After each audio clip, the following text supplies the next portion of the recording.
सुसमाचारों के अंदर यीशु मसीह ने कई सारी शिक्षाएं अपने शिष्यों को प्रदान करी और उन शिक्षाओं को पढ़ते समय कई सारी शिक्षाएं हमको समझ में आ जाती हैं, लेकिन कई सारी ऐसी शिक्षाएं जो प्रभु यीशु मसीह के द्वारा अपने शिष्यों को प्रदान की गई थी, वो शिक्षाएं हमको समझ में नहीं आ पाती हैं।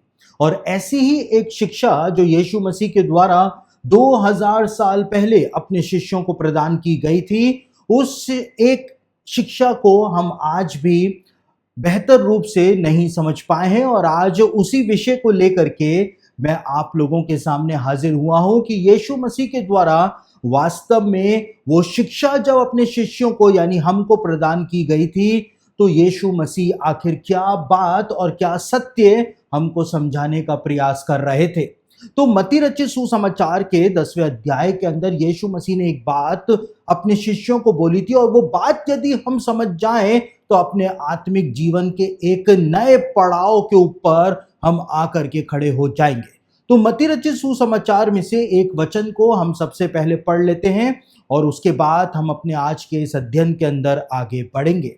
तो मत्ती रचित सुसमाचार उसका 10 अध्याय उसके 41वें वचन के अंदर क्या लिखा हुआ है आपके सामने पढ़ रहा हूं। यहां पे यीशु ने कहा, जो भविष्यवक्ता को भविष्यवक्ता जानकर ग्रहण करे वह भविष्यवक्ता का बदला पाएगा, और जो धर्मी को धर्मी जानकर ग्रहण करे वह धर्मी का बदला पाएगा। यीशु मसीह के द्वारा ये वचन जो अपने शिष्यों को प्रदान किए गए थे, अक्सर इन वचनों को हम पढ़ते हुए निकल जाते हैं, लेकिन रुक करके हम कभी भी इस बात को समझने का प्रयास नहीं करते हैं कि वास्तव में यीशु मसीह के द्वारा कहे गए इन वचनों का वास्तविक अर्थ क्या होता है। आज हम परमेश्वर के राज्य के एक ऐसे गुप्त नियम को समझने का प्रयास करने जा रहे हैं कि जिसको यदि हम समझ जाएंगे तो हमारी आत्मिक सोच जो है वो पूरी तरह से बदल जाएगी। क्योंकि ये वचन जो यहां पर दिए गए हैं, जो यीशु मसीह के द्वारा कहे गए, इसे हम भागीदारी का सिद्धांत यानी कि द प्रिंसिपल ऑफ पार्टनरशिप के नाम से इसको जानते हैं या इसको कहा जाता है। यीशु मसीह के कहने का मतलब वास्तव में क्या था? कई बार हम अपने जीवनों के अंदर निराश हो जाते हैं। कई बार कई सारे विश्वासी इस बात को कहते हैं कि मुझको तो प्रचार करना ही नहीं आता है, मैं सुसमाचार का प्रचार कभी भी नहीं कर पाऊंगा, मुझको तो गीत गाने नहीं आते हैं, मैं प्रभु के लिए कभी गीत नहीं गा पाऊंगा, मुझको तो ये करना नहीं आता है, मुझको तो लोगों के सामने प्रार्थना करनी भी नहीं आती है ठीक से, मैं तो प्रभु के लिए कुछ भी नहीं कर पाऊंगा, तो फिर स्वर्ग के राज्य में क्या मुझको कुछ भी प्रतिफल नहीं मिलेगा। यहां पर यीशु मसीह ने जो बात बोली वो हर एक विश्वासी जो आज निराशा में डूबा हुआ है कि मुझको तो ठीक से प्रार्थना करनी नहीं आती, मुझको तो वचन प्रचार करना नहीं आता, मुझको तो इतनी शर्म आती है लोगों के सामने कि मैं कैसे दूसरों के सामने खड़े होकर के वचन का प्रचार कर सकूं, या मुझको तो नौकरी से ही समय नहीं मिल पाता है, मेरे पास तो समय ही नहीं है। बहुत सारी बातें हैं जो विश्वासियों को निराशा के अंदर डाल देती हैं कि क्या मैं प्रभु के लिए कुछ भी नहीं कर पाऊंगा या कुछ भी नहीं कर पाऊंगी, तो स्वर्ग के राज्य में क्या मुझको कोई भी प्रतिफल नहीं मिलेगा। तो यहाँ पर वो बहुत बड़ा सिद्धांत जो है वो बताया गया है कि किस तरह से जो लोग प्रभु की सेवा कर रहे हैं और अंत में उन आत्मिक योद्धाओं को जो मेडल मिलेगा, वही मेडल जो है उसके भागीदार आप भी बन सकते हैं। क्योंकि यीशु मसीह ने कहा कि जो भविष्यवक्ता को भविष्यवक्ता जान करके ग्रहण करेगा वो भविष्यवक्ता का बदला पाएगा, और जो धर्मी को सिर्फ धर्मी जान करके ही ग्रहण कर लेगा तो वो धर्मी का बदला पाएगा। आज इसी वचन को और इसी भागीदारी का सिद्धांत जो है इसको हम समझने जा रहे हैं। अपने जीवन के अंदर इस सिद्धांत को समझने के बाद आप कभी भी डिफीट नहीं खा पाएंगे और ना ही कभी आप निराशा के अंदर यहां पर डूबने पाएंगे। बाइबल के अंदर शमूएल की किताब में इस बात को बताया हुआ है कि जब दाऊद अमालेकियों से लड़ने के लिए जाने वाला था और जा रहा था, अमालेकियों का पीछा कर रहा था, क्योंकि अमालेकी दाऊद के पूरे खेमे को लूट करके चले गए थे, और जो स्त्रियां थी, बच्चे थे, सबको उठा करके अमालेकी ले गए थे। और दाऊद जब अपने लोगों के साथ पीछा कर रहा था अमालेकियों का, तो कुछ लोग जो थे वो रास्ते में थक करके बैठ गए थे और दाऊद ने उनको सामान की रखवाली करने के लिए वहीं पर ही छोड़ दिया था। और जब दाऊद अमालेकियों को मार करके, अमालेकियों के ऊपर विजय प्राप्त करके जब वापस आता है तो दाऊद के जो साथी सैनिक होते हैं वो कहते हैं कि ये लोग जो बीच में रुक गए थे थक करके, इनको हम लूट में से कोई भी भाग नहीं देंगे। लेकिन दाऊद ने वहां पर यही भागीदारी का सिद्धांत अपनाया और दाऊद ने कहा कि जो प्रतिफल युद्ध में जाने वाले को मिलेगा वही प्रतिफल जो है वो सामान की रखवाली करने वाले सैनिक को मिलेगा। यानी कि भाग जो है वो बराबर मिलेगा, और वही बात जो है वो यीशु मसीह के द्वारा यहां पर बताई गई थी। जो धर्मी को धर्मी जान करके ग्रहण करेगा वो धर्मी का बदला पाएगा, और जो भविष्यवक्ता को भविष्यवक्ता मान करके जान करके ग्रहण करेगा वो भविष्यवक्ता का बदला पाएगा। इसका मतलब आखिर क्या है? इसके मतलब को समझने के लिए हमको सबसे पहले पुराना नियम के अंदर पहले राजा की पुस्तक की एक कहानी को समझना पड़ेगा, और उस कहानी को जब हम समझ जाएंगे तब जाकर के हमको समझ में आएगा कि यीशु मसीह आखिर कहां का रेफरेंस दे करके हमको क्या आत्मिक सीख देने का प्रयास कर रहा था।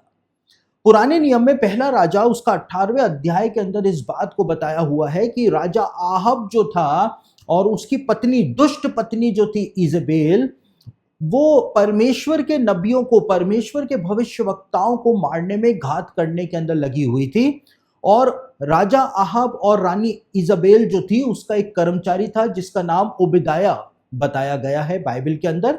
और ओबेदाया नाम का ये कर्मचारी जो था ये परमेश्वर का भय मानता था, और इसने परमेश्वर के यानी परमेश्वर यहोवा के 100 भविष्यवक्ता जो थे, 100 नबी जो थे, उनको एक जगह के ऊपर छिपा करके रखा हुआ था ताकि रानी इजबेल उनको मार ना डाले, और वो प्रतिदिन पानी और खाना दे करके उनका पालन पोषण किया करता था। तो ये ओबेदाया के बारे में बताया हुआ है पहला राजा 18 अध्याय और उसके 4 वचन के अंदर इस बात को क्लियर कट बाइबल के अंदर बताया गया है। तो ओबेदाया नाम का ये कर्मचारी जो था, इसने भविष्यवक्ताओं को भविष्यवक्ता जान करके ग्रहण किया था। यहां पर यह बात साफ तौर से बताई गई है, इसने परमेश्वर के भविष्यवक्ताओं को बचाया था, उनका पालन पोषण भी किया था। लेकिन यहूदियों की जो मिद्राश है, जो उनकी कमेंट्रीज हैं, वो इस बात को बताती है कि दूसरा राजा उसके 4 अध्याय के अंदर भविष्यवक्ताओं के चेले की एक पत्नी एलीशा भविष्यवक्ता के पास आकर के बोलती है कि तेरा दास भविष्यवक्ता मर चुका है और बहुत कर्जा छोड़ गया है, और एक जिससे वो कर्जा उसने लिया था वो आकर के मेरे बेटों को ले जाना चाहता है, गुलाम बना करके ले जाना चाहता है। यहूदी मिद्राश इस बात को बताती है कि ओबदाया जो ये कर्मचारी था राजा आहब का, इसके मरने के बाद ये परिवार जो था इसका, ये पूरा गरीबी में डूब गया था। और ये स्त्री जो दूसरा राजा 4 अध्याय के अंदर एलीशा के पास आई थी, ये कोई और नहीं लेकिन ये ओबदाया की ही पत्नी थी। वही ओबेदाया जिसने परमेश्वर के 100 नबियों का पालन पोषण किया था, उनको खाना खिलाया था, उनको बचाया था, लेकिन उसकी मृत्यु के बाद उसका परिवार जो था उनको खाने के लाले पड़ गए थे। लेकिन ओबेदाया जो था उसने अपने जीवन के अंदर एक ऐसा काम कर दिया था कि परमेश्वर उसको नजरअंदाज कर ही नहीं सकता था। और ओबेदाया जो था उसने भविष्यवक्ताओं को भविष्यवक्ता जान करके ग्रहण किया था, इसलिए परमेश्वर ने अपने भविष्यवक्ता को उस परिवार की मदद करने के लिए भेजा। और एलीशा ने वो आश्चर्य कर्म किया जिसको हम तेल का आश्चर्य कर्म कहते हैं, और उस परिवार के लिए हमेशा का प्रबंध जो था वो परमेश्वर के द्वारा कर दिया गया था। तो यहां पर हमको क्या दिखाई देता है? यहां पर हमको ये दिखाई देता है कि जो भविष्यवक्ता को भविष्यवक्ता जान करके ग्रहण करता है वो भविष्यवक्ता का बदला पाएगा। और यहूदी मिद्राश तो यहां तक बताती है कि ओबदाया का जो एक बेटा था वो इजराइल के अंदर एक बहुत बड़ा भविष्यवक्ता भी बना था। यानी कि उसने भविष्यवक्ताओं को मान दिया, उसने भविष्यवक्ताओं को भविष्यवक्ता जान करके आदर दिया, तो परमेश्वर ने ओबदाया के परिवार को ना केवल बचाया, ना केवल अद्भुत रूप से प्रबंध किया, उसने भविष्यवक्ताओं को रोटी खिलाई थी, परमेश्वर ने उसके परिवार का जीवन भर का प्रबंध करके रख दिया। और साथ ही साथ भविष्यवक्ता की वो अनॉइंटिंग जो थी वो उसके बेटे के ऊपर उतार करके परमेश्वर ने उस परिवार के अंदर भी एक बड़ा भविष्यवक्ता जो था वो उत्पन्न कर दिया था। तो यही बात है जो यीशु मसीह के द्वारा यहां पर बताई जा रही थी। यीशु मसीह ने कहा कि जो भविष्यवक्ता को भविष्यवक्ता जान करके ग्रहण करे वो भविष्यवक्ता का बदला पाएगा।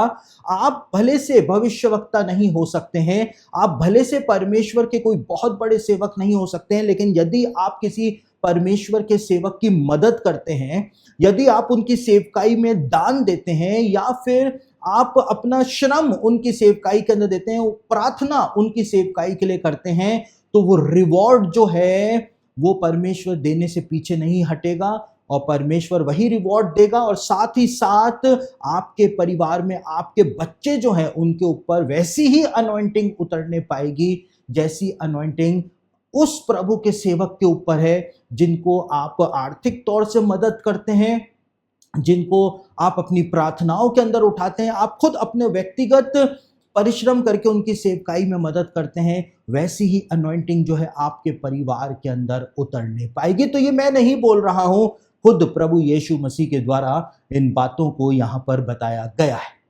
उसके बाद जब हम आगे बढ़ते हैं तो आगे यीशु मसीह ने इस बात को कहा कि जो धर्मी को धर्मी जान करके ग्रहण करे वो धर्मी का बदला पाएगा। और ये बात बहुत ही ज्यादा महत्वपूर्ण है।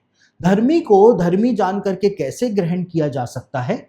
दूसरे राजा की पुस्तक के 4 अध्याय के अंदर एक स्त्री के बारे में बताया गया है जिसको शूनेमिन स्त्री कहा गया है, यानी वो शूनेम नगर की रहने वाली थी। और वो स्त्री जो थी वो एलीशा भविष्यवक्ता को धर्मी पुरुष जाना करती थी, परमेश्वर का जन उसको कहा करती थी, उसको अपने घर में खाना खाने के लिए वो इनवाइट किया करती थी और अपने पति के ऊपर दबाव दे करके उसने एक कमरा भी ऊपर बनवाया था छत पर, ताकि जब भी एलीशा वहां पर आए, उस नगर के अंदर आए, तो उनके घर में ऊपर वाला कमरा जो बना हुआ है वहां पर वो ठहरे, क्योंकि वो उसको परमेश्वर का जन, एक धर्मी जन जान करके उसको अपने घर में अपने जीवन के अंदर ग्रहण किया करती थी। और उसका परिणाम क्या हुआ? यीशु मसीह ने कहा जो धर्मी को धर्मी जान करके ग्रहण करेगा वो धर्मी का बदला पाएगा। उसका परिणाम क्या हुआ? शूनेमिन स्त्री और उसका पति के पास कोई बच्चा नहीं था। उनकी जो विश लिस्ट थी उसमें भी बच्चे का जिक्र नहीं था, क्योंकि जब एलीशा बोलता है कि तुझे क्या चाहिए तब भी वो नहीं बोलती है कि मुझको बच्चा चाहिए, यानी उनकी प्रार्थना की लिस्ट से भी वो विषय गायब हो चुका था। लेकिन उसके बावजूद जो धर्मी को धर्मी जान करके ग्रहण करेगा, कोई लालच नहीं है, सिर्फ वो परमेश्वर का पवित्र जन है, वो धर्मी जन है, वो प्रार्थना करता है, वो वचन पढ़ता है, केवल इस बात को ही सोच करके कोई धर्मी को ग्रहण करेगा तो परमेश्वर उस आशीष को प्रदान करेगा जो उनकी विश लिस्ट से भी हट चुकी है, जिसके बारे में उन्होंने सोचना भी छोड़ दिया है। यहां पर यीशु मसीह ने इस बात को बताया है। और ना केवल एलीशा के वरदान से शूनेमिन स्त्री को एक सुंदर सा बालक हुआ था, लेकिन आपको जान करके हैरानी होगी, यहूदी इतिहास इस बात को बताता है कि ये शूनेमिन स्त्री का जो बेटा था वो इज़राइल का बहुत माना हुआ भविष्यवक्ता बना था, जिसको हम आज हबक्कुक नबी के नाम से जानते हैं। यानी परमेश्वर ने, उस स्त्री ने, उस पति ने परमेश्वर के जन को धर्मी पुरुष जान करके क्या ग्रहण कर लिया? परमेश्वर ने उस परिवार को जो बच्चा दिया उसको एक ऐसा धर्मी पुरुष बनाया, उसको इतना सम्मान दिया कि आज की तारीख में भी परमेश्वर के वचन के अंदर हम उस बच्चे का नाम बार बार पढ़ते हैं, उसकी लिखी हुई किताब को, भविष्यवाणियों को बार बार पढ़ते हैं। पूरी दुनिया के अंदर उस बच्चे को आज भी सम्मान दिया जाता है, हबक्कुक नबी को सम्मान दिया जाता है। तो जो धर्मी को धर्मी जान करके ग्रहण करेगा वो धर्मी का बदला पाएगा। बाइबल के इतिहास के अंदर जो इसस्कार का गोत्र हुआ करता था उसके लिए बताया है कि इसस्कार के गोत्र के लोग जो थे वो परमेश्वर के वचन के ज्ञाता हुआ करते थे, और इसीलिए राजा दाऊद के दरबार में इसस्कारियों का अलग से एक स्थान था, क्योंकि इसस्कारी जो थे वो समय को पहचानते थे। कैसे पहचानते थे? क्योंकि वो परमेश्वर के वचन के अध्ययन में ही लगे रहा करते थे। यहूदी इतिहास इस बात को बताता है कि जो जबूलून का गोत्र था वो मेहनत किया करता था, और इसस्कार का गोत्र के लोग जो हुआ करते थे वो काम नहीं किया करते थे, नौकरी नहीं किया करते थे, या खेतों में जाकर के परिश्रम नहीं किया करते थे। लेकिन जबूलून के गोत्र के लोग जो थे वो फाइनेंशियली मदद किया करते थे इसस्कार के गोत्र के लोगों को, कि हम तो इतना वचन का अध्ययन नहीं कर सकते हैं, लेकिन हमारे बदले में तुम परमेश्वर के वचन का अध्ययन करो। और जबूलून के गोत्र के लोग जो हैं वो इसस्कार के गोत्र के लोगों की फाइनेंशियली मदद करके उनको इस योग्य बनाया करते थे कि दिन रात 24 घंटे तुम परमेश्वर के वचन का अध्ययन करो, तुम प्रार्थना करो, ताकि इज़राइल देश जो है वो आशीष पा सके, इज़राइल देश जो है परमेश्वर की नॉलेज के अंदर, उसके वचन के ज्ञान के अंदर आगे बढ़ सके। जो धर्मी को धर्मी जान करके ग्रहण करे वो धर्मी का बदला पाएगा। यीशु मसीह ने इस बात को अपने शिष्यों के सामने अपनी शिक्षा देते समय कहा था। तो हम इस बात से क्या समझ सकते हैं? हम इस बात से ये समझ सकते हैं कि यदि आप किसी प्रभु के सेवक को देखते हैं जो वचन का अध्ययन करता है, जो प्रार्थना के अंदर अपना जीवन बिता रहा है, जो दिन रात प्रार्थना करता है, दिन रात परमेश्वर के वचन का अध्ययन करता है ताकि वो आपको सिखा सके, दूसरों को सिखा सके परमेश्वर का वचन, तो यहां पर क्या लिखा है? जो धर्मी को धर्मी जान करके ग्रहण करेगा। आप ऐसे प्रभु के सेवकों की यदि मदद करेंगे फाइनेंशियली, तो जो रिवॉर्ड परमेश्वर के उस जन को मिलेगा वही रिवॉर्ड जो है वो परमेश्वर आपको भी प्रदान करेगा। और जिस तरह से परमेश्वर ने हबक्कुक नबी के द्वारा एक बड़ा नबी शूनेमिन स्त्री के परिवार के अंदर प्रदान कर दिया था, उसी तरह से आप जिस प्रभु के सेवक को धर्मी जन जान करके ग्रहण करेंगे, वैसी ही अनॉइंटिंग जो है प्रभु आपके परिवार के अंदर भी उतारेगा, क्योंकि परमेश्वर किसी का भी कर्जदार कभी भी नहीं रहता है। तो इस बात को यीशु मसीह ने, इस गंभीर बात को यीशु मसीह ने अपने शिष्यों को समझाया था कि परमेश्वर कभी भी किसी का कर्जदार नहीं है। जो जिस व्यक्ति को जिस तरह से ग्रहण करेगा वो वैसा ही बदला जो है वो परमेश्वर से पाएगा। लेकिन यहां पर एक बहुत भयानक बात भी हमको समझ लेनी जरूरी है, और वो भयानक बात क्या है? यहां पर लिखा है कि जो धर्मी को धर्मी जान करके ग्रहण करेगा वो धर्मी का बदला पाएगा, जो भविष्यवक्ता को भविष्यवक्ता जान करके ग्रहण करेगा वो भविष्यवक्ता का बदला पाएगा। लेकिन यदि कोई किसी धर्मी व्यक्ति को सताएगा, उसकी बदनामी करेगा, उसका अपमान करेगा, तो इसके विपरीत परमेश्वर का दंड उसके जीवन के ऊपर भी आ सकता है। जब आप जानते हैं कि कोई जन वास्तव में परमेश्वर के पीछे चल रहा है, उसकी सेवकाई कर रहा है, प्रार्थना में जीवन बिता रहा है, और वो कोई गलत काम नहीं कर रहा है, लेकिन क्योंकि ये लोगों की एक फितरत होती है कि जब भी वो किसी दूसरे धर्मी को देखते हैं तो उनके अंदर एक जलन, एक ईर्ष्या और एक चिढ़ जो है वो उत्पन्न होनी शुरू हो जाती है, और वो उस व्यक्ति को, वो जानते हैं कि वो व्यक्ति गलत नहीं है, उसके बावजूद वो उसको बदनाम करना शुरू कर देते हैं। और